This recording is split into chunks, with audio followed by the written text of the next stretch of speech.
I work at a wellness clinic in Uptown Minneapolis. We are a multidisciplinary clinic, women-owned, and we have women and queer providers.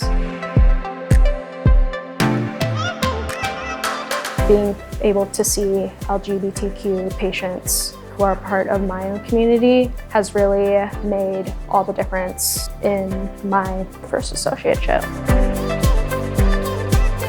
I knew before I graduated that I didn't want to own my own business and that I wanted to be an associate, and I just wanted to go home at the end of my workday and not worry about the business side of things.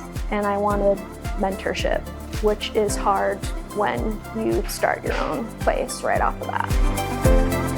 I really wanted to work in a team environment, and working in a more integrative clinic, I like having the ability to recommend patients see a massage therapist or see an acupuncturist when it's clinically relevant, and they can get all of that in-house.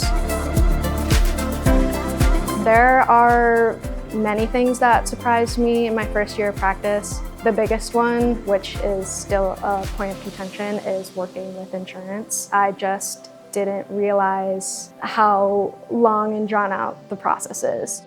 I think the most rewarding aspect are patient outcomes. Having someone directly say to you like that you've changed their life makes you feel really good, I won't lie.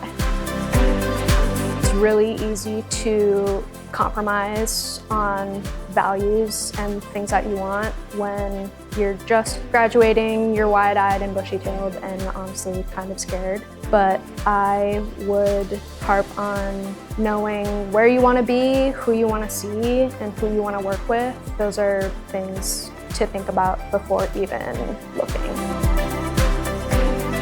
Chiropractic care is something that's necessary for people to achieve good health, and combined with exercise, diet, supplements, and general good overall well-being, it can really help someone to thrive.